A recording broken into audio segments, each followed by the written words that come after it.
And we took our light and saw for ourselves personally and left the mission alone. What is the duty of the civilized man? Come on. And if the civilized man fails to perform his duty, what must be done?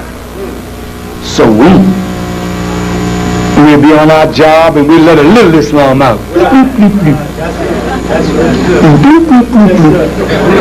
But not enough to get in no trouble. But we didn't want no trouble. That's right. So when you heard Farrakhan was out there preaching, oh hell. He trying to bring that madness back? Think of this. That's what they say. Think about it. Is it that darkness? Think about it. Farrakhan preaching that darkness, man? You in the light. I'm in the dark. Come on. Show me your works of light. And see if they compare with what you call my works of darkness. See, you have no works. Right. Nothing. Show me a man with faith, and I'll show you a man with works. Show me a man who says he has faith and no works, and I'll show you a man whose faith is dead, for faith without works is dead. You die. Go ahead, dear Father. Teach. In the tomb of your flesh, walking to and fro like a lion in a cage. 60 feet per minute. It took him nearly 4 centuries to find the door. But a man stood up saying, I am the door. He who enters in by me, you shall be saved. Take my yoke upon you and learn of me, for my yoke is easy and my burden is light, and you will find rest unto your souls. But you've been running from the mission. Don't want to be bothered with no niggas. To hell with them niggas. Let them niggas do what they want to do. And then the nigga got your daughter and raped your daughter and turned your daughter into a whore. The nigga got your son and sold your son some crack. And now your son is selling crack. The nigga got you. And they're in insane asylums now because we failed to do our duty as civilized men and women. We let pain and hurt and offense and all that we have suffered get in the way of a mission. And we fell down, and the burden of our not doing the work is overburdening our minds and our hearts. We're turning gray before time. We're losing our eyesight and our health before time. We're dying of heart attacks before time. Why? Because you failed to live up to your duty. But Come on, dear Apostle. I got to tell you. Tell it from the mouth. See, some of the people didn't believe that I loved Elijah Muhammad. They used to say of me, remember, he's a former actor, you know.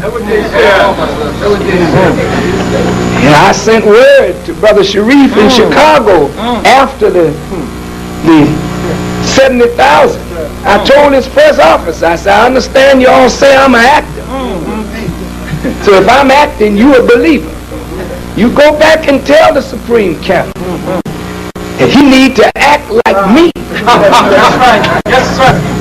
Since belief ain't getting you what you said, and you better act like me then. I sent the message, but you didn't know that. But I never was no punk. No. But I wasn't going to punk out nobody in leadership so you could see it.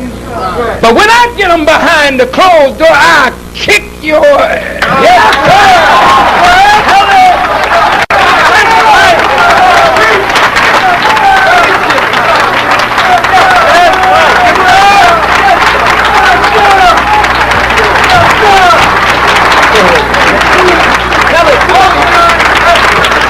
I respect leadership. I respect the chain of command.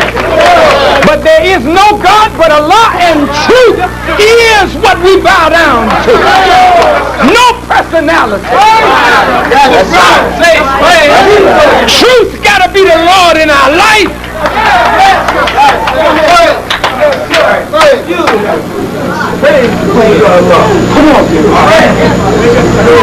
I called all to come and help me.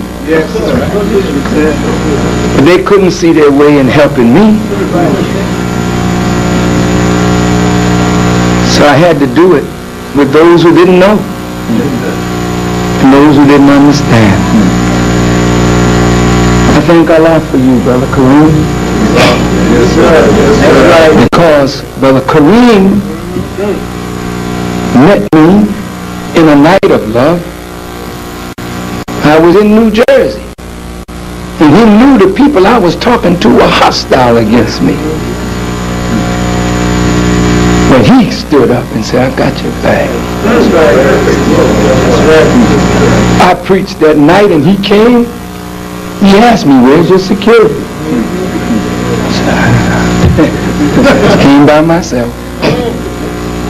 He said, I'll watch for you. He asked me about the imam, and I gave him kind words. I never would say one negative word because it's not necessary. He caught me on the telephone. Said, I'm with you. He invited me to come to Plainfield, New Jersey. And when I went, my eyes filled with water. He had an army that looked like the followers of the Honorable Elijah Muhammad. They was all around me. They were protecting me in Plainfield, New Jersey. What's that? Plunkum. That's as bad as Plunkum. Plunkum is a little town in New Jersey that nobody heard of. But the soldiers came up for me from Plainfield because this man loved me. He made a group of people who loved me.